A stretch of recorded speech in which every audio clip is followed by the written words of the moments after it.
কৃষ্ণ। আজকে আমরা গোবর্ধন পরিক্রমা করতে এসেছি। এখন বাজে মোটামুটি 6:15 হবে।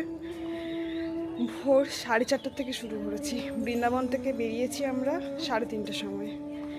এখানে পৌঁছে যখন শুরু করছি পরিক্রমা, এত ভিড় যে চলতে অসুবিধা হচ্ছে। এতজন মানুষ এখন গোবর্ধন পরিক্রমা করছে।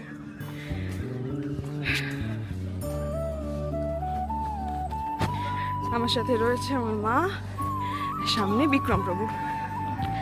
উনি আমাদেরকে গাইড করছেন কীভাবে কি যেতে হবে। আমি এর আগে একবার পায়ে হেঁটে পরিক্রমা করেছি, কিন্তু মায়ের জন্য এটাই প্রথমবার। হরি বল, রাধে শ্যাম।